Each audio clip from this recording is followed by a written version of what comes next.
First, offering respects and honors to the Supreme Personality of Godhead and to the many messengers. Just before coming down, I had a chance to embrace about 5 different reverends. See some of them here. They are very people-centered. I'm sure very much involved in their congregations, and we are honored that they were able to take the time in this weekday and we could be together for a short period. I'm just literally getting ready to take off in 3 days to another world tour to Fiji, to Peru, Malaysia, Australia, India, some other countries. And normally I like to be in a quiet space a few days before such travels, because it's getting a little rigorous. When you're doing this kind of thing for 30-something years, after a while you get exhausted of living out of a suitcase and out of airplanes. But when some of my people informed me that it would be a program with Reverend Massey and Mrs. and Mr. Reverend Massey, I was very excited because I felt, as I always do when I have a chance to come here, that it's something special. It's a chance to bond in a very special way. In my type of work, every audience is another chance to try to reach people's hearts and to try as best as possible to give my heart and to receive theirs. And so the heart business is very powerful, and each environment has a different way of how to give your heart. It's like when you love someone, you don't do the same thing all the time, but there's adventure, there's excitement, there's exhilaration, there's animated chances to try to be there as much as possible for each other. Today is also very, very special, that it's a chance for us to look at one of the great spiritual warriors of most of our times. As many of you have been reading some of my books, and it's one of the themes that we share, the spiritual warrior theme. Sometimes people, when they hear such conceptions, they think warrior. We're trying to get away from war. Yes, we're trying to, as much as possible, get away from waging violence. But we never want to get away from waging peace. Because love is not something that is inactive. Matter of fact, it's the opposite. We are literally made for love. Life is a love experience. It's a romance. And the more that we center toward God, the more that we keep our spirituality as a nucleus, then it becomes genuine love instead of just lust and greed and avariciousness. And so we see the tremendous amount of resources and facilities that are going into waging violence. So we have to have that much more and even more focus, enthusiasm, zeal. We have to be that much more comprehensive. We have to be that much full of enthusiasm. Because warmongers are very enthused. They sleep, eat, drink, war. And we have to eat, sleep, and dream peace. And so as we look at our theme, honoring family, community, humanity, as we look at integral part of Dr. King's vision, it's exciting to me also during this time of the year, wherever I am, because my very, very first mentor, and I've had a lot, and I don't think I've done any of them in proper justice. But I really thank so many mentors. And one of my first, but I should say second mentor, my first mentor was my elementary school teacher, who was a music teacher and an evangelist. And so I became a child evangelist at 9 years old under her care. Amen. And so even at that time, I was eager to try to be on radio, be on television. Hopefully it wasn't just to entertain, but to try to share something. But my second mentor was Martin Luther King Jr.'s nephew, who at that time was the executive director of SCLC. And he is now the vice president. Most people internationally and nationally do not know him. They see him, you've seen him constantly in pictures with Abernathy, with Martin Luther King, etc., Jesse Jackson, Andrew Young. But he was the type of person, he was very young, he was the youngest in that crowd at that time of the Reverends. And literally was a genius. And so I also take that time to reflect how persons like him had an impact in my own life. Because at that time I saw this young Reverend meeting with several multinational executives. And even though the environments were very intense, he spoke and addressed issues with such clarity and such desire to see people being helped. And I became overwhelmed to see this very thin, quite thin, and it's rather simple looking gentleman. Maybe some of you have heard of him, know him, Reverend Osborne. And that was how I made my contact with Dr. Martin Luther King. I was a teenager, and at that time I was in charge of the youth division for the Midwest of SCLC. So some of the things that I will share with you are not just something I read from websites or other books or whatever, but it's from also knowing the field of activity, knowing the person, knowing the personalities, and hopefully having a chance to grow 30-something years later after having some of those, almost 40 years later after having some of those experiences. First, just let me share with you 2 or 3 very short quotes that we hear constantly attributed to Dr. King. Here's from his speech at the Lincoln Memorial at August 28, 1963. And this is the famous, I have a dream. I have a dream today.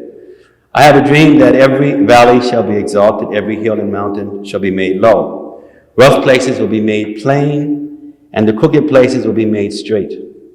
And the glory of the Lord shall be revealed, and all flesh shall see it together. Well, the theme I would like to take today is that Martin Luther King was more than a civil rights leader. Now, this is not my own interpretation, speculation, something that I'm conceptualizing, but in 1965, he said this himself. He said that I am more than a civil rights leader. We also should be more than civil rights participants, leaders, etc. Civil rights is necessary. It's like the first time I met Nelson Mandela. When I come into countries, one of the first things I do is I look at the newspaper real quick just to get a sort of a wind of what is important for the people at that time. So that when I have the press conferences, I can be somewhat relevant to the issues as I try to bring in basically ancient wisdom. So my first discussion with him was that I was shocked. I had come to the country when apartheid was very strong. I'd made several visits. I have several projects in that part of Africa also. And I was shocked to see the degree of pornography that was in the local newspapers. Maybe only in Denmark. I'd never seen a local newspaper that had so much pornography. And this wasn't a special magazine or something you buy, Playboy, etc., etc. But just in a local magazine that was being delivered to people's homes. And so we began to discuss. And I tried to make some impact that as we dismantle unhealthy structures and bureaucracies and systems that are inhumane to the oppressor as well as to those who oppress, That as we break those kind of shackles, as we eradicate such, we must be careful to keep healthy boundaries in place. Just like a mother sending their children off without giving certain guidance and direction and lovingly monitoring. It's like sending a ship off to the rivers without a rudder. There's almost guaranteed disaster. It's only a matter of time. So, if one is only concerned with civil rights, this opens up certain doors. But as we are spiritualists, we know that we're not concerned with the right to get drunk with someone, the right to be able to engage in illicit activities in various environments, unrestricted considerations. That just to dismantle these kind of structures does not necessarily raise consciousness sufficiently. It doesn't address the real humanity. And it surely doesn't address the spirituality. And so often before we can become divine and spiritual, we have to first break out of shackles. But once we break out of shackles with that energy, what do we do with that energy? And if that energy is not directed, it becomes turned in on one's own environment. And so now it's not an accident that Johannesburg is the homicide capital of the world. Because when energies have been confined, then it's very important how they're released. Because while there is confinement, one begins to process so much of the mentality that's due to that environment of incarceration. And so as you break out the external and the physical environment, there must also be a dismantling of the internal structures. Because the internal structures are much more difficult. And so, when Dr. Martin Luther King said he was more than just a civil rights leader, he was making a huge statement. And some people in unfortunate high places with great deviation, they heard it. And you better believe they were more afraid of that than anything else. And such a young man at such a young point in time in his life did so many things and left the planet in his 30s. Unbelievable. Winning the Nobel Prize. At a time it was most difficult to do any of these kinds of things. And when he started addressing issues like the Vietnam War and started showing how much he was concerned about the whole of humanity and looking at all aspects of deviation,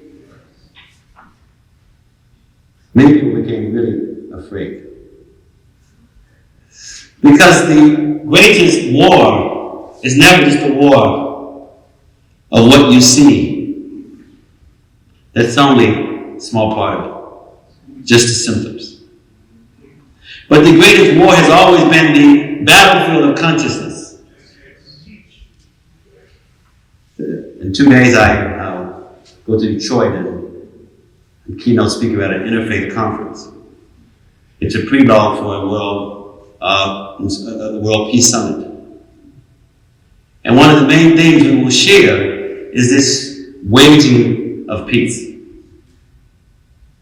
Because often we have this polarity of the complacent spiritualist and the secular activist. And they have evolved with their own kind of fanaticism.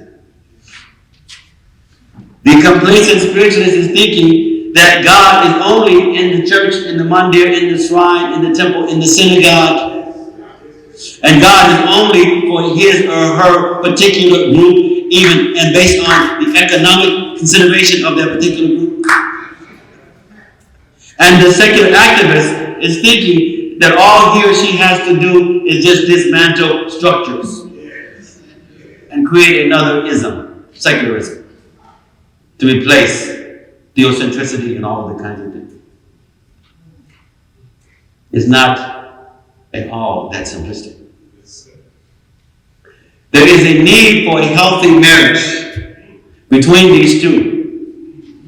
And when you see a marriage taking place in an institution or in someone's consciousness of that level, that is where there is real power of transformation. When people are distracted by the spirituality and think that it's only about saving themselves, when they think that spirituality is only about their own inner peace, or it's even only about their own organization. And I don't care whose church, organization, mosque, cathedral, Monday it is, God is bigger than any one of our institutions. And so when we have that kind of mentality, we're also adding to the consciousness of war. And when we have this mentality of secular relativism, of moral relativism, we think that it's just about aggression, force, violence, and just changing one system versus another system, or changing one group of people, one ethnic group versus another. It's easy for the enemy to keep on moving forward, because we'll miss a target every time. But when we realize that it's more than just trying to find ways to suffer peacefully, it's more than just having facility of degradation. There's nothing exciting about having more facility for degradation, and so one can be in incarceration while being ignorant. Sometimes it is healthy to be incarcerated and to know you're incarcerated so that you can make steps for real liberation. But now people all over are in states of incarceration because they are being allowed to be enslaved by their senses. And so one who is addicted to so many external things for happiness, it becomes easy to control and bring such person in. And so Dr. King, he said, injustice anywhere is a threat to justice everywhere. This is transformation. Injustice anywhere is a threat to justice everywhere. This is not the words of somebody who's just thinking about only his ethnic group. It's not the words of somebody who's only thinking about a certain part of America or a certain part of the world. From time to time, there's always been certain spiritual generals who entered in and out of different environments. And one way to recognize them is the message always has a universal quality to it. Now, sometimes these messages become weakened in the battlefield, and sometimes they begin to forget at different times what they're supposed to be about. But it doesn't mean that they are not carrying a package and a letter. Because a postman has the jurisdiction to deliver a letter, deliver a package. Now, there are times when one gets delayed, one gets distracted. There are times when one gets tired from so many deliveries and such poor reciprocation. And therefore there is a need in these times when messages have to go out for people to find more and more ways who are giving the messages to bond together to create a greater sense of unity, greater sense of community, so the messages will keep on going out. Because as the violence is being waged, as the clarion calls for violence are going out all over the planet, we're having such a culture of fear, a culture of manipulation, exploitation, and capitalization.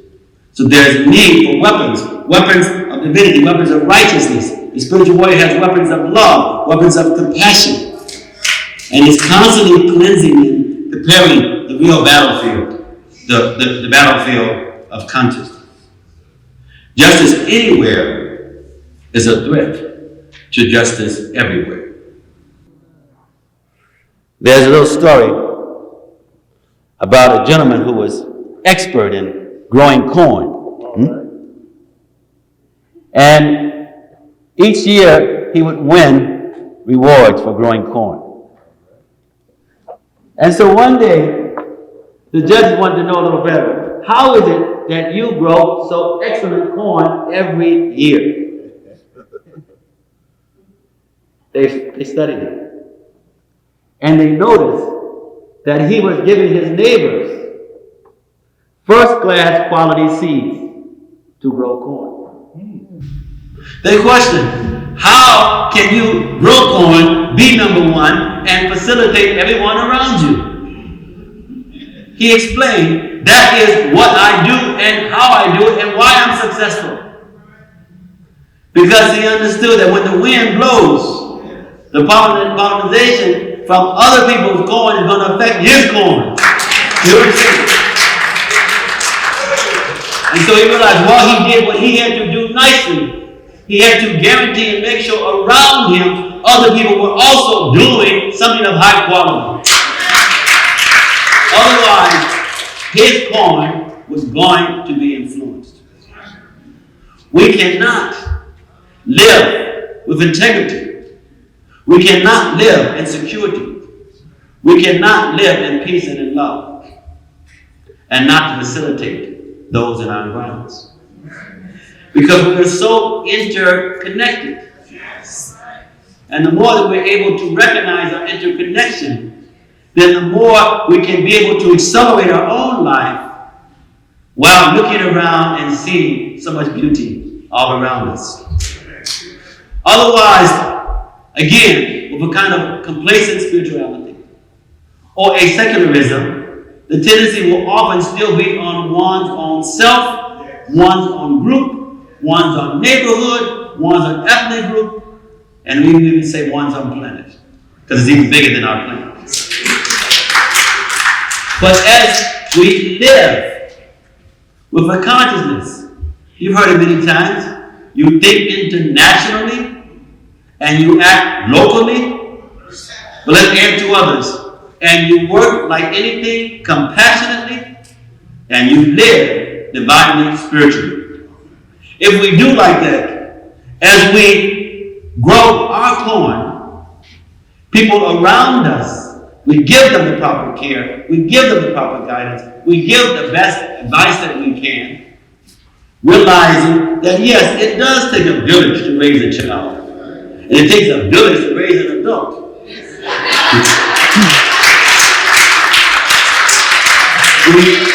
We know about raising the children, but what's happening to the adults? We are all influenced so much by heredity and especially by socialization. Martin Luther King says, all progress is precarious, and the solution of one problem brings us face to face with another problem. Let me read that again. All progress is precarious, and the solution of one problem brings us face to face with another problem. Meaning that actually life is about constant challenges, constant chances to grow through struggling, constant chances to accelerate one's humanity by somehow touching somebody else's humanity, many experiences of being misunderstood, many experiences of failing, many chances to question life itself. Almost every single week, I get letters from people all around the world who are contemplating suicide, Dealing with extreme depression. People who are very wealthy, people who are very poor, people in developed parts of the world, people in undeveloped parts of the world, people who are atheistic practically, people who are cultural nationalistic, and people who are spiritualists, and people who are teaching spirituality. Do you realize that nuns, monks, and soldiers are some of the most depressed people on the planet? Did you hear what I'm saying? The soldiers who are supposed to be protecting us, and the nuns and the monks who are supposed to be guiding us, sometimes they are so overwhelmed by their jobs. Sometimes they're overwhelmed in the lack of reciprocity. Sometimes they are so overwhelmed in seeing the degree of the diseases they have to deal with. And sometimes they're overwhelmed because they are struggling, in many cases, alone. With looking around and feeling like, what is going on? In many cases, the bureaucracies or the situations stagnate them and cause them to minimize what they have dedicated their lives to do. You have no desire to do anything else. Millions of people who are in that state. So there's a need to look closer at this healthy integration of bringing real transformation and to grow our corn in such a way that others are growing their corn nicely. One of the things that Dr. King told us is about power. And I speak this to business groups and whatnot in some of my leadership books, but it has relevance to spirituality. Dr. King explained that power without love is abusive and coercive. And love without power. Let's go over that again. Power without love, abusive, is exploitive. But if we have love and we don't have power, it's anemic. It's good intentions that will elicit lots and lots of frustration. So we need to have power and we need to have love. And if either is missing, again, it's ending to the waging of war rather than the waging of peace, the waging of love, the waging of higher consciousness, of transcendence.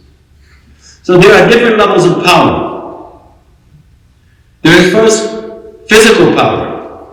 When you see an individual institution, a country at its most lowest level of evolution, it is mainly functioning through coercion. Physical power. Second level, from the gross to the higher, what you recognize is because everything is in different kinds of manipulations of power. In one sense, the whole of history is just people, institutions, and national states vying different levels of power alignments. We hear about the balance of power, struggle for power. We hear about gay power. We hear about abuse of power. So many different connections related to power. Probably everywhere that we hear power, we should really think responsibility. We have a culture of power rather than a culture of accountability and responsibility. We have a culture of responsibility, then we look closer to see who are we, what is the nature of our existence, and who are we connected to. What is the most natural thing in our environment in the cosmos, and what is our duty to the Supreme Personality of God. When we look at where the greatest source of power is coming from so we can become empowered, then we have to address power honestly and be ready to become empowered. So the grossest level is physical. The second is institutional power. Institutional power often is as gross almost as physical assault. Because some of the institutions are commercial, educational institutions, some of them are social institutions, and unfortunately sometimes even our spiritual institutions. They sometimes attack us in so many unnecessary and unhealthy ways. And it's just as bad as somebody literally beating you with a bat. Because the wounds are intense. Institutions are necessary because they can bring like-minded people together. They can assist us in being able to be reminded about what our sadhana or what our goals are. Institutions are necessary because institutions create a kind of collective consciousness that can act as a way to motivate us, especially when we're in low ebbs. But institutions can choke us. Institutions can weaken us. And they can disempower us. They can create dysfunctionalism. So institutions are necessary. We realize that we have to do the individual work. We minimize and hide behind anybody's institution, then we miss the chance to grow. And we allow ourselves to be at the mercy of sometimes almost like a physical assault. So what we're seeing today is mainly the main crux of physical power and institutional power. That's just sweeping. Things are becoming more centralized. The globalizations of of markets and centralization of technology. What's happening now is people are being forced where they can't think anymore. All they can do is look and try to find where their credit card is. All they can do is try to find where is the monitor to turn on 150 different stations. All they can do is think about how they're going to minimize the predators who are on the back. What is their time to think about giving nourishment to their soul? They become so distracted by just the externals. People are pleading for peace. But how can they have peace when they are digesting violent drinks and they're eating violent food and they're viewing violent scenes in video and TV?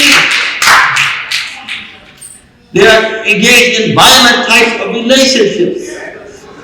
They are honoring violent leaders. No wonder peace is eluding everybody. You have to look closer at understanding reciprocity. What we do, what we put our energies into, we get more of that. And if we want to change, we have to change where we are putting our energies. And then we will see a difference. And the change must come first from the interior.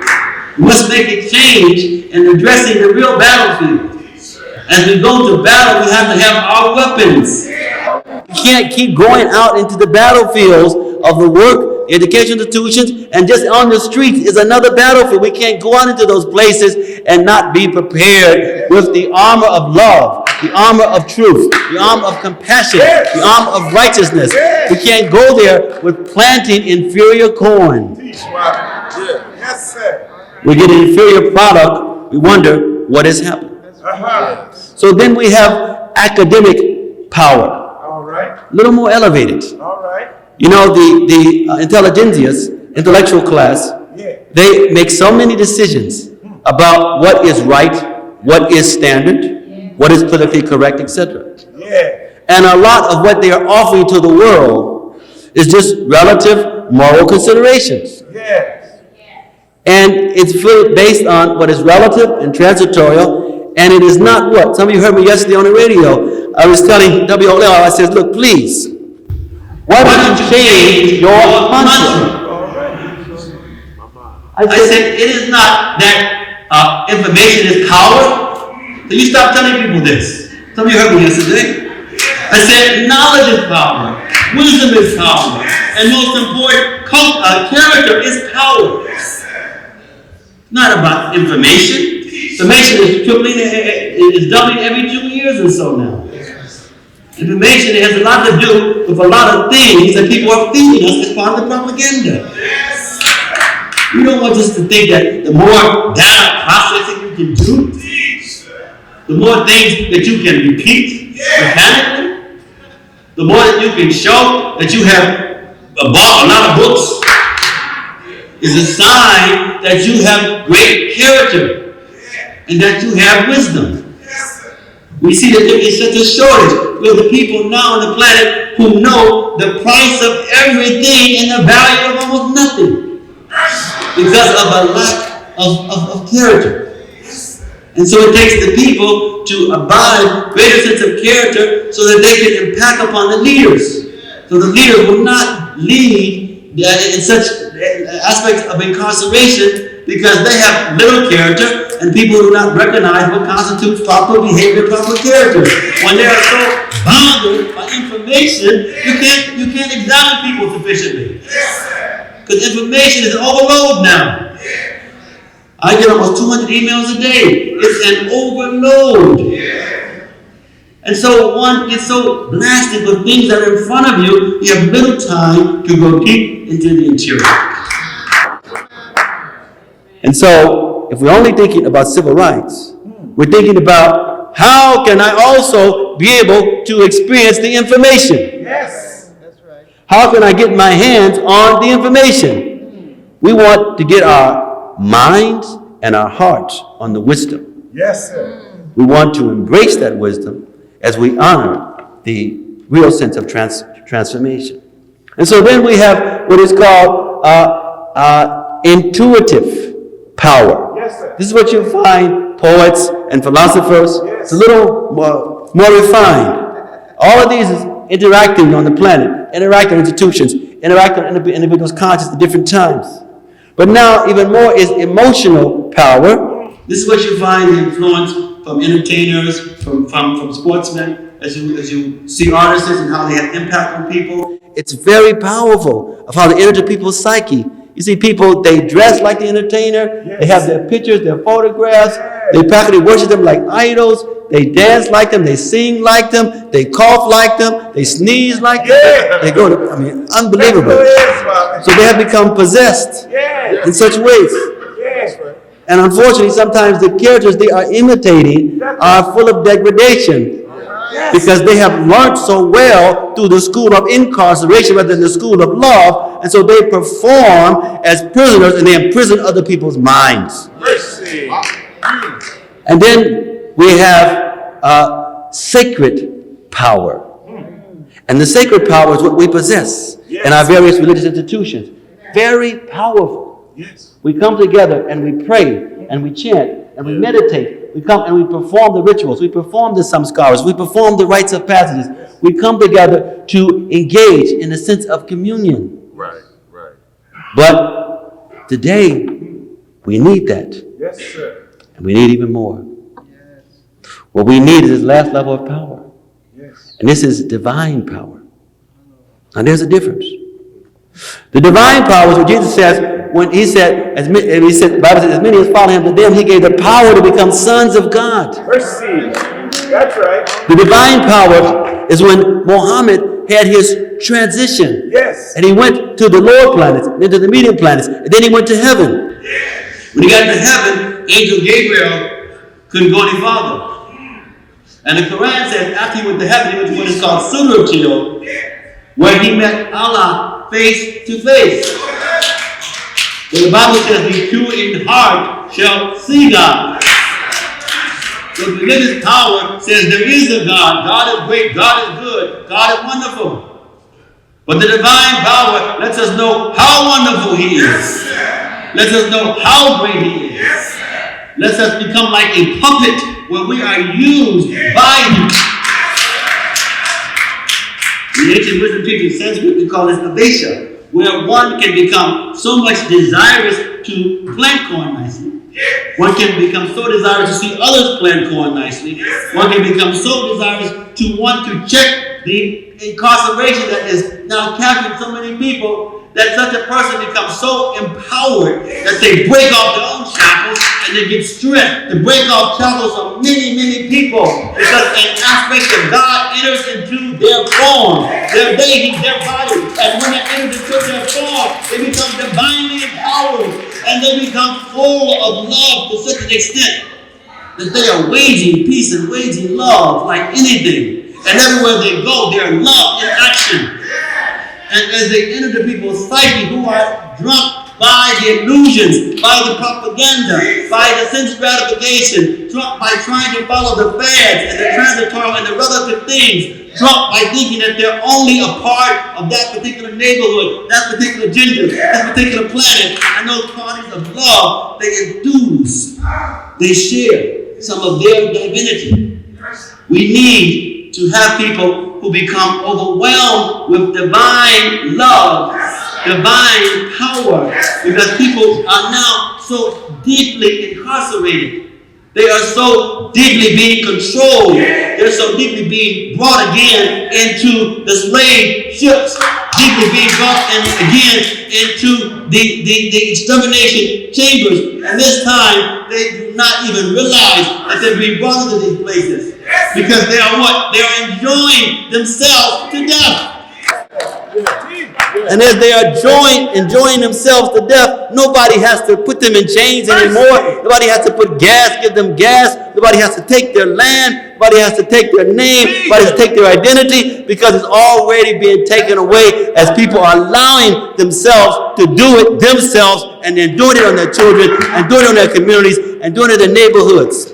Yes, sir. So just as people are becoming possessed with sense gratification, Yes, sir. the zest by karma, by lust, we must begin to find different ways as spiritual warriors to go into any environment. Yes, sir. That's it. Yeah. It's not just your own house, That's your right. own school, your own business, your own religious institution. Yeah. You must be able to go into any environment and to help people to begin to become more divine and more loving. Yes, sir. And why not?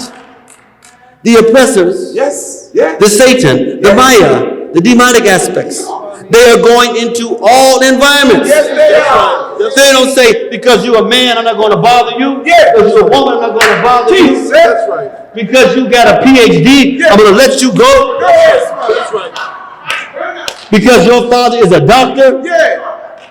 we will pass by you and someone else. Not at all. Not at all. They don't say because you are Muslim, because you are Christian, Yeah. because you are Hindu, because you are Buddhist, Right. because you are a householder, because you renounce it, then we are going to allow you not to be bothered by any temptation. No. It is the forces of oppression say that they are equal opportunity employers. And they have jobs for everyone. And you don't have to worry about a vacation because they will pay you overtime any time that you are ready. And so when we are engaging in waging peace, we have to understand what the battlefield is, what the weapons of the Maya or the Satan is. Yes. You don't go out to war with a slingshot Yes, sir. and somebody got a bazooka. Yeah. You have to understand what the adversarial conditions are. Yes, sir. So if we are secular moralists or relativists, or we are complacent religionists or spiritualists, we are not understanding the battlefield. And if we're not careful, beloveds, we'll become wounded and become casualties. So this divine power. Now, Martin Luther King, we look at his life, he got major inspiration for this civil disobedience. In relationship to his understanding about love, some things about human nature. He made some connection with Mahatma Gandhi's writings. See, Mahatma Gandhi had this appreciation of what is called ahimsa, or nonviolence. He saw this in Hinduism, Buddhism, Judaism, and Christianity, especially the Sermon on the Mount. He saw this with Leo Tolstoy. I was just visiting his place in Russia a couple of months ago. If all these people all around the world who had this interesting focus about some ways of accelerating humanity. Their understanding was that violence breeds violence. Their understanding was something based on you reap what you sow, what you plant. You're going to get something similar. So you have to be careful what you plant.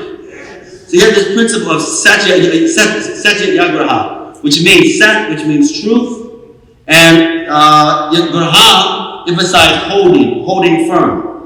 So the idea was how to live for truth, to get as many people focused on it, and to hold ground. Now, that can work in some environments. That can work when people are supposed to be proper.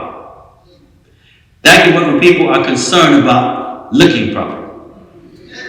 That can work when people are concerned about finance and looking good for finance. But when people are no longer concerned about looking good, when they have enthused people's minds where people in general are thinking that looking bad is looking good, they don't have to worry about trying to look good because the bad has become accepted as the good. And so now when there's so much disinformation and so much intense incarceration, people often in power don't have to pretend anymore. They just do what they want to do, and they allow people to accept and think that it is good for them. I think we're not far from understanding that in terms of what is going on at this present time. A few short points. So I want to spend a little time for questions. There is a call now, or there should be a wake-up call for the total revolution. I mean, we're talking about full transformation. Where we're looking at going deep, to changing, getting rid of our bad habits. Going deep and looking at each thing we say and do. Trying to do everything in such a way that it is an offering to the Godhead. You don't offer something to someone who is wonderful, someone who is very protective, someone who is very caring, someone who is constantly in your corner. You don't offer them something that is peaceful. You don't offer them something that you don't want. You don't just try to ingratiate them just to get something if there's no love. But you try to offer the best of what one has. Even though we may not have much, we try to offer the best with quality. So this is the time for total transformation where everything we say, eat, see, do, etc. can be mindfully given and offered to the Lord. But we should look at each other and consider that there is God's presence inside of you. And I want to honor that God presence. And even though sometimes you may act ungodly, I realize that there is a deeper presence. And I want to connect with that deeper presence. I am not going to let you be less than what you are, and nor am I going to be less than what I am by accepting a lesser you. I want the full you, so I can give the full me. We want to get away from this consciousness of fragmentation. I want to end with one or two short stories. We're talking about Martin Luther King. Most of you here from Afrocentric background. Let me just share one African story. African village. This is from South Africa. The tribe is called the Bima tribe. Now, in this tribe, they have a very powerful ritual. You listen to me now. I want to reach your hearts. I want to get away from this thing. So, in this tribe, and this is a real tribe, because the more you kind of go back to ancient cultures, the more you go, we touch upon powerful universals, things that are very accommodating. Today we're supposed to talk about community, and time is out, but I want to do one or two short things. Because community really means communion. Yes. It means there's things that we share together. Yes. It means we have a chance to remind each other what our responsibilities are, our duties, our rights, and should be our joys. And we have a chance to bless each other. This is what rites of passage is. That's right. That individual is called out, or individuals being called out based on some important life change that's going on. And there's community to watch them, to love them, to remind them how to do the right thing in the right way so that they, as well as everyone else, benefits. Now there's less and less community because there's less communion. Community means healthy communication. When you have nothing to communicate but information and data, there can't be genuine community, genuine sharing. And it means healthy cooperation. So we don't see communion, healthy communication, and cooperation. We don't have authentic community. We have pseudo community. Yes. So we have genuine community because so many people are living together and are not having community. Right. Right. And when we minimize community, we minimize the powerful spiritual army That's right. that comes out of community. Right. We minimize the powerful protection and the powerful love. So now in this community in South Africa, when someone would do something wrong, listen to me now, they call that person out. In the center of the village, everybody stops everything. Everybody stops their general activities and comes to circle around this person who has been a deviant. This person has done something that is wrong, that has taken them out of the spirit of what is healthy for the community. Everybody stops because that person is so valuable. That person is a part of an extended family. The family calls the person out, and everyone now starts telling this person what? About all the good things that this individual has previously done. Follow me now. Someone has been insubordinate, has been deviant. People come from all over, and they tell this person, you know how you used to be such a good student. You know how you used to work so hard. You know how you used to take such good care of your little brothers and your little sisters. You know how you used to get on your knees and pray like anything when there was a problem, a complication. You know how you used to be so careful about cleanliness. People would come and would be ready to stay for days, for weeks. As much as there was to share, they were ready to share, to explain to this person, yes, you have stole something, you have lied, you have cheated, but we know that that is not the real you. We are not ready to associate with anything other than the real you. We are going to bomb you with love. We're going to bomb you with love, bomb you with appreciation of who you really are. And we're going to bomb you until we have transformed you. And how many days, how many weeks it may take, we have dropped everything because you are what is important. Can you imagine what will happen in our communities, in our families, in our institutions, when somebody has done something deviant, done something wrong, and we show how much we value who that person really is, Yes. and we surround that person. Literally brought them to the center, and everyone surrounds and lets them know that whatever we were doing, your issue is of so important to us that we have dropped it. You mean so much to us that we've all collectively come to see what it is about us that allowed you to go outside.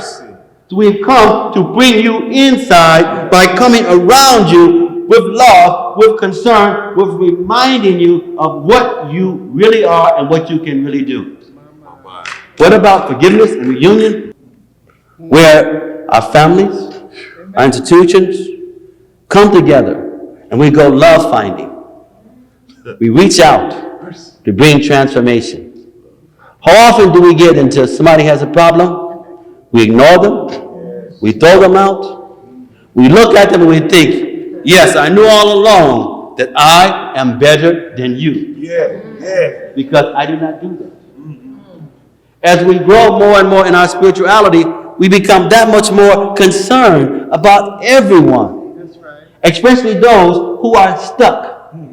Especially those who are struggling and who have forgotten the royal path of devotion. We even more want to reach out because as we are feeling and becoming more imbibed with a high level of spirituality, as we have been starving, as we are being fed, we want to feed others who are starving. Everything is about relationship. Imagine if you had everything that you have ever wanted.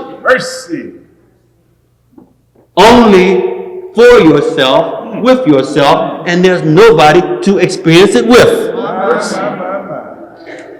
Would any of us be happy? No, it means that everything comes down to some quality of relationship. The greatest aspect of our humanity and our spirituality is how we are able to enter and affect and share with others. So here, this experience of sharing is extremely powerful. We have so many people who are deviant in all of our different communities. And these people are just getting marked off, wounded, devastated, like anything. And so many of them have been touched in very powerful ways because they've been a part of our communities. And we want to somehow not to just disown our brother, our sister, disown our uncle who's now a smoker, a drinker. All of those things have to do with some searching for love. Yes. Right. And so many times because they have not found it in spiritual community or sufficiently on the spiritual journey, because no one can keep going on the spiritual journey who's not eventually getting some ruchi or some taste. If you're not getting some taste after a while, you're going to go back and taste the wine, the whiskey, the drugs. That's right. Because the body is made ultimately for some enjoyment, the mind is made for stimulation, and the soul is full of eternality, of bliss, and of love. And if we are just repressing, after a while, you can only hold down great power, great tumultuousness only for a certain time, and it begins to explode.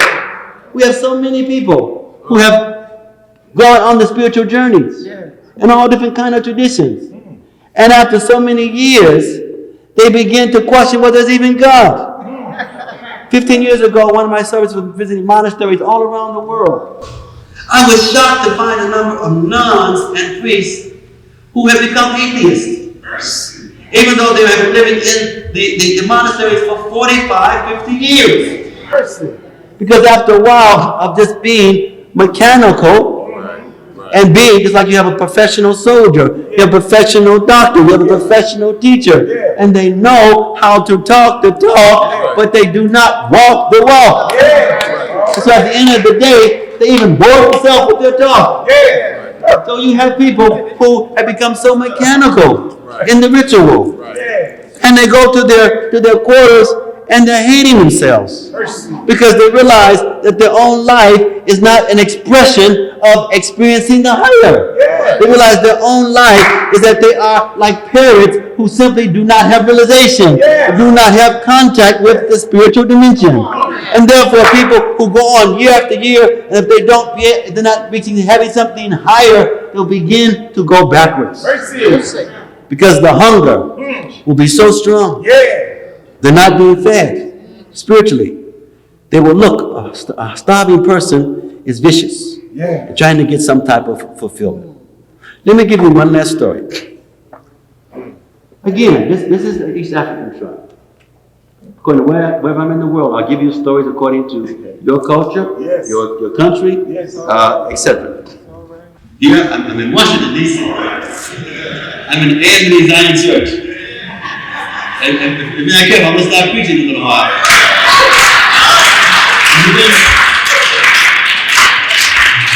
I'm supposed to be ready to sit down. But you know how the preachers do. Just when you think they're about to finish, they're just ready to take off. So I remember that it's a weekday. But let me give you this last story. It's somewhat similar. In the East African tribe, when a woman was ready to receive a child, she goes to a secluded place in the village and she prays and she tries to hear the mantra, the sound, the hymn that's associated with the soul. You know, in our communities now, most children are out of wedlock. Over 97% of them are an accident. And more than half of them are murdered in the womb. The wombs are becoming death chambers. And majority of them that even somehow escape being killed in the womb are accepted with some anger and disgust. You know what I'm saying? We're talking about real transformation. It's got to start even before what we normally call life. It has a lot to do with what we are bringing in from our consciousness. Life is all around us. And according to our consciousness, we will draw for a certain type of life. Sex is a wonderful chance when it is done with honor, integrity, responsibility, affection, compassion. It is a wonderful, wonderful way to honor the God within each person that allows people to come together to create a presence that they can both godly take care of. And when God, the Lord, is not in the center, then it becomes just people who are looking for their personal gratification while they try to connect with people or others who can accommodate their gratification. They do whatever they have to do to get what they want. This is not family, this is not community. The family is a microcosm of the tribe, of the nation, of the world. When the family units are stronger, civilization becomes stronger. The families are so in disarray, so the civilizations are just going down and down. And now people are calling it choice to have a murder chamber and to kill that comes from themselves. And the majority of people now, especially in the developed world, are considering that to think differently is itself a sin or a problem. When the sinful things become accepted as a normative pattern, we know we're in trouble. There's so many things now that have become, that are sinful, and people are accepting it as the proper standard. So one doesn't have to be put in physical shackles when a person is allowing their own mind to be such a prison. So here, there was contemplated procreation. There was a desire to be able to bring forth with love. Not lust, but love. And so therefore, someone being called through love is going to be totally different from someone who has been trying to come and has been murdered and then finally does come, and they come in an environment where they're hearing all kinds of violence around them, all sorts of insensitivities, a part of the environment, and then at one point that child comes out and is supposed to be ethical, moral, have integrity, and to be loving. How? Well, we've given them all kinds of things to be different. In our institutions, we need to help people to focus more on what is going on in their relationships that are supposedly about love, so that we can have a culture of genuine love. And so the lady would go, and she would go into prayer, and she would stay until she would hear the mantra, the sound connected with that soul. Understand? Understanding that relationship is much more than the physical, the life is more than just that moment. Understanding the power of reflection, anticipation, accommodation. After she would capture the mantra, she would go now back to the village, and she'd meet with her husband. Huh? You? With her husband. Not the first person she saw. Not the first person who saw her. You say, I got the mantra, come on now. Man, I saw you, get the mantra, come on. But with her husband. And she would share with him the mantra. So now when they would come together for having union, they would together share the mantra. Repeat the mantra. When the child was in the womb, they would sing sometimes, do hymns, do prayers, to chant the mantra. Understanding that so much of the personality is being formed while that embryo is in the womb. Letting the child know that we are ready for you. We have invited you. And we are fully ready to love you, protect you, guide you. Now, when there is pregnancy, the lady now has told the midwives the mantra. And so they are all there calling on the mantra, letting this soul know we are here in community, ready for you. We will be there with you when you come out. We will be there to teach you. We'll be there to guide you. We'll be there through important times in your life because we have called you and we are ready. We have created community for you. After delivery, when that child falls down, when the child has some setback, the mother, the father, members of the community, they console the child with also the same mantra. When the child goes first day to school, when the child enters into graduation, when the child gets married, what do you think the child is graced with? A community and family especially that are sharing the mantra of letting them know, just as we invited you, just as we were there with you as a child, we're there with you now as you enter into this new life. We're not going to let you do anything that is so important by yourself. We are doing the things that are most important for us by ourselves. No wonder most marriages end in divorce.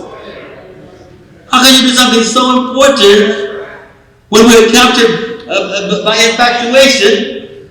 We fall in love with ourselves. We have this idea. We find somebody who put it on, and we say, "Wow, here's my number." Other people will tell you, "Honey, that ain't your lover," because we will see what we want to see. Yes. And we'll be often captured by the moment. But the community is there to help you in getting focused and looking at the present, at the future, and also will be looking at you as well as your partner to make sure both of you are acting as healthy community members. Now, people are afraid of being too connected to the family, afraid of the institutions, afraid of the communities, because they want to be deviant, to be unaccountable. They are afraid of being monitored. They are afraid of being guided to do what is ultimately best for others, other than thinking about what's best for themselves. They miss the fact of realizing that what is best for oneself, then the more people who do that, the better it is for everybody. And so, as Martin Luther King says, that injustice for anywhere is a threat to justice everywhere. Understanding how much we are connected. So last point. So now you can imagine when there is marriage, the mantra is shared, the bonding goes on, reminds the person of all the previous love that has come, the previous concern. And as you can imagine, when there is death, then what happens? The people who have been hearing about the mantra, some of them have gone on, but the mantra is still there. And they now are collectively, those who are around, they're collectively allowing the soul to go. They have invited the soul in with love and devotion, with care, with attention, and they have engaged from stage to stage, different important life passages. They've been there to support and to lovingly give attention, and at the fag of one's life, one is able to now to leave with love. What powerful reunion. The previous story was powerful forgiveness. We're talking about waging peace, waging love at a time that practically every state on the planet is engaged in some kind of waging war. In most of the schools, most of the business institutions, and even unfortunately in many of the churches, mosques, temples, cathedrals, that people are waging war because they come and they associate. But how much degree are we creating real community? How much are we really connecting deeply in the psyche of each other? How much are we really letting our lives be more and more so we can become puppets and be divinely inspired by divine power. And so I end this by just sharing that, yes, Dr. King said he was more than a civil rights leader. He was sending out a message about his mission and a message to anybody who heard it, that civil rights is wonderful, but it's not enough.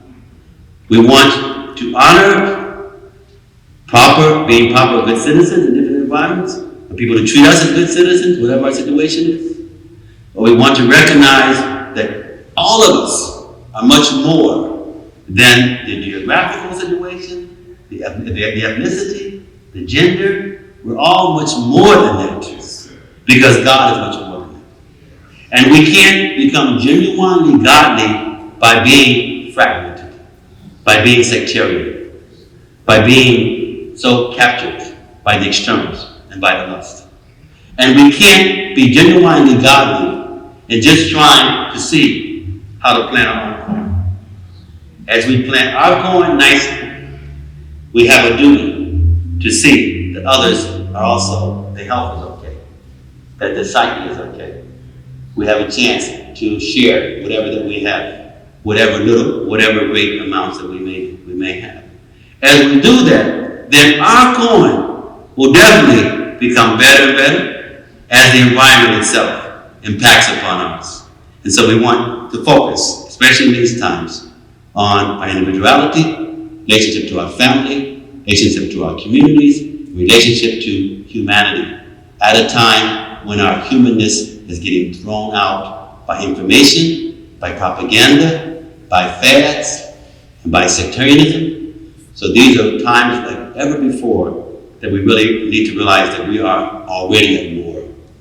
And so are we going to be a part of the brigades of waging violence, or are we going to be involved in waging peace and waging love?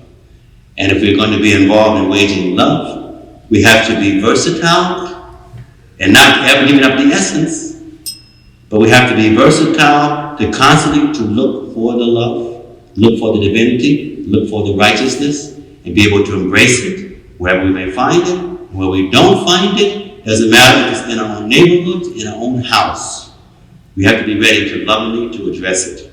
Because somebody else's bad corn is going to affect your corn. And as their corn is better, and your corn is better, we can all be proud about what we're harvesting. Much of our life is a chance to plant and a chance to harvest. And each of us have our individual opportunities and choices we make every day determines what our ultimate harvest will be. A lot of what is happening on this planet now is a chance to harvest. And so there are many evil workers who are working very hard and trying to find all kinds of ways to harvest people's minds. And there are many workers of divinity who are going into different kinds of environments and finding all kinds of ways to try to dismantle the change. The external change first, and most important, the internal change. Let us do our part in being able to help with transformation by realizing that we want to go deeper into the interior as we honor community, honor family, as we carry these weapons of love and devotion. And sometimes we have to love bomb each other when somebody gets stuck, so we can try to get them out of being casualties. Thank you very much.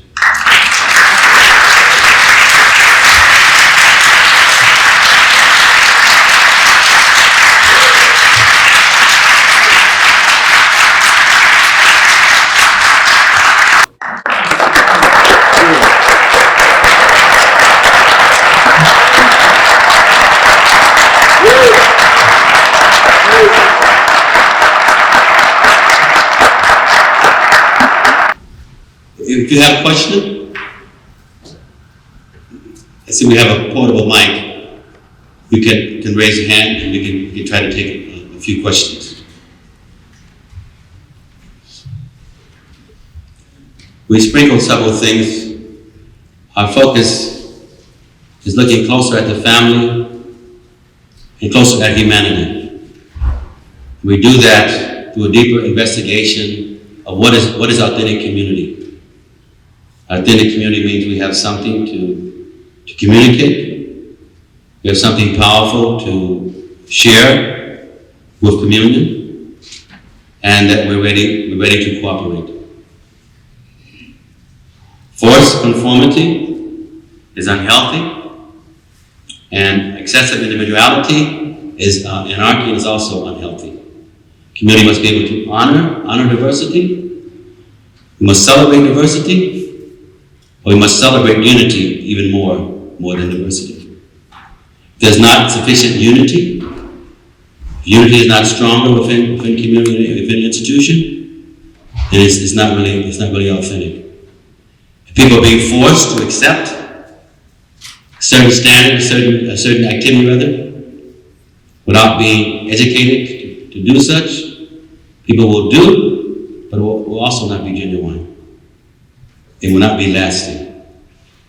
So therefore, education, real knowledge, wisdom, that is power, not just information.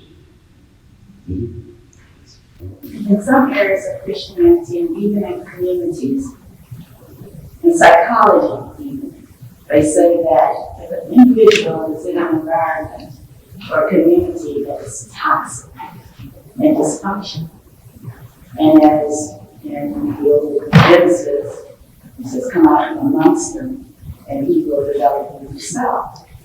And in so doing that, if one comes out from amongst the toxicity in order to be made whole, is it an absence of loving that community, or is it being obedient? Is it God consciousness versus society, or is it being true to yourself in order to be able to go back and be true to somebody else? It's being powerful. Because there are many instances where we have to remove ourselves to be able to build up ourselves. Sometimes when we are so close to a situation, we lose our focus. Sometimes when we're so close, other people lose their focus in relationship to us. So there's great power in being directly involved in a situation, in its innermost core. And there's also power in being able to sometimes step outside so that we can have an alternative perspective. Each case, our mindset should be, how can I share, give, and serve the best? So let me move outside of a situation to regroup, to acquire other variables, additional perspectives, so that I can enter again with more strength, protection, clarity, and also vision. It's necessary. If we are too often being only in the inner circle, we'll often lose our perspective. Because life itself is about change. And we can help form the change, not always from being directly in the inner core, but as we move out, then we are able to understand other needs that we have as well as other needs that others have.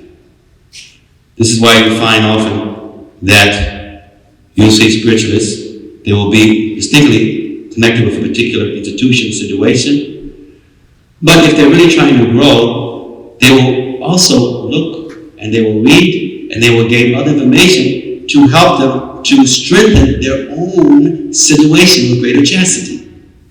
When we are afraid to see the truth and the love manifest in various ways, it means our own foundation is weak. If we have something that's really genuine, then the more that we explore other authentic connections, the more it will allow us to come back with great strength to what we have. See, there's sometimes a confusion between interreligious dialogue. Interreligious dialogue is very powerful. Interfaith exchanges are very powerful. Many years ago, I was giving a speech, actually at the Capitol in Washington, with different interfaith leaders. And I started off by saying, interfaith is very powerful to the degree that we have faith, strong faith, and deep interconnections. And so when our faith is weak, we can't bring very much to the table. And when our interconnections are not very strong, then we come together, we create war instead of acceleration of divinity. So sometimes as we are directly in a situation, we have a chance to build up our faith a certain way, our inner strength. And then as we explore or learn from here, from there, we're able to bring that back in such ways. So it's not only nice, but it's imperative. It's a way that one becomes fortified, and a way one can also check closer to see how universal their understandings are and their acceptance. And that doesn't mean that a person should be unchaste. You know, there are people who are just enjoying the spiritual marketplace. And so they're behind one day, and they're stirring the Rosicrucian, the Theosophists, that this, that, they're, Native American worship, it goes on and on. And they don't do anything with depth. And so after a while, they think nothing really works because they've tried everything. They've been to all the workshops and seminars, but they haven't gone deep. Let's see. Other questions? Come out amongst your family relationships because of certain situations. One of them is being selfish or self-centered, or they don't love us anymore because they have separated themselves from us. But at the same token, wouldn't it be wise, as you were just saying, even in the whole good community, even if it means your own family members, to actually give? That is the question. Well, the reverends, they'll be the first to tell you that in so many cases, some of them, as they pursued this life, trying to give themselves to God, so many people, and often those who are the closest to them, were questioning, why do you want to do that? Yes. You can love God, but you don't have to love Him that intense. You don't have to be a fanatic. I mean, you can be a fanatical doctor, but don't be a fanatical God man or God woman. You see. So yes, it is often those who are the closest to us will have the greatest trouble with our commitments. Because often those who are the closest to us, with good intention, but they see us as an extension of their property. And they're considering that they are not doing that, so why should their property do something different? Swami, in your book, Transforming Lust into Love, you made mention of how God and God's agents desire that intimacy with us much more than we desire intimacy with Him. And I was wondering, as a spiritual warrior, there are times when you encounter, or I encounter personally, times when I don't seem to sense that desire from God and His agents of wanting to have that union with me, as much as I feel I desire to have that union with Him. And I was wondering, could you speak to that? I don't know if that... No, it's a nice question. It's very nice. You have any children? Yes. Okay. Your smallest child, what is his age or her age? 13. Okay. So, especially when your child was even younger, you remember distinct times when you were really there. It's a boy or girl? Girl. You remember distinct times when you were really there for her. But she didn't quite understand it. There may be even times that she felt you were imposing, or times she felt that you weren't there. Often you were even more there when she thought you were not, because you were concerned, I'm sure, about her well-being. And even now that she's a teenager, she's going, soon through adolescence, and she'll have her own identity, which she must have. Yes. But, and you probably noticed that already. But you are very affectionately concerned about her existence, what is best for her present as well as her future. Now, you should consider your own love and how it extends itself, directly and indirectly, but how it's there. And imagine that Supreme Personality of Godhead is millions of times more loving, more powerful, more concerned, and therefore is able to arrange even greater things for our existence and well-being as we turn and accept and take advantage. So you can see it in that same way, that where there is maturity and there is love and affection, there's always some arrangements for one's healthy existence. And even though the rather immature person may not be sensitive or aware, but the solace, the comfort, support system is there. We, at our neophyte status, most cases we are praying, we may not always feel, the reciprocation. Just like a child who may be on the phone or trying to use a computer, they may not be aware of all the connections, that are accessible.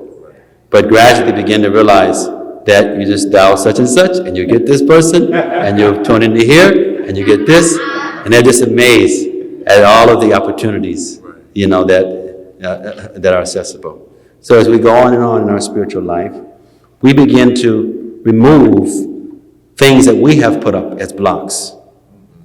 And that love and that reciprocation that has always been there, now we begin to experience.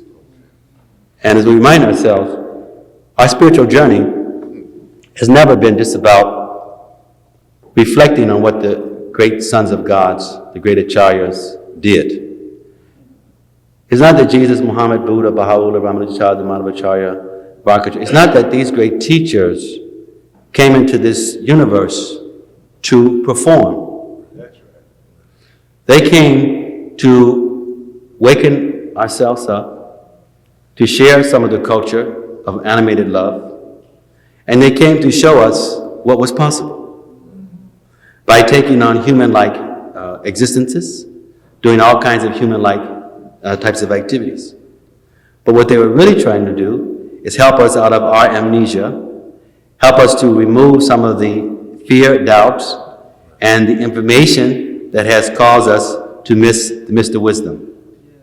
And so through their sacrifice and through their struggles, they're showing us what we are to do ultimately to be able to return back to the spiritual kingdom. So they are definitely attentive and are making arrangements, but still we have to do the necessary. Another example is like when your child was small, or some of you have smaller children, and the kid is first riding on trainer wheels. What do you call them? Is that what you call it? Yes. And so as they have these wheels on the bicycle, and one day you take the screwdriver and you take the other wheels off, and now the child is riding the bicycle, and boom, a couple of falls. In one sense, that may even seem cruel.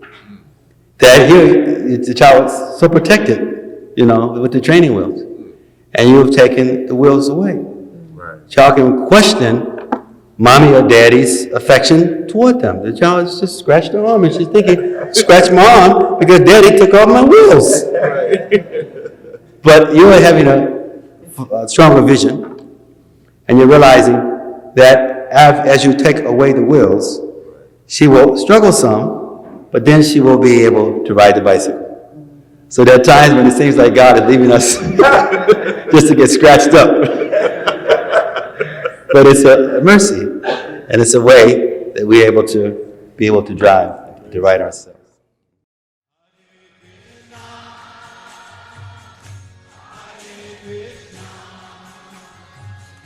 Krishna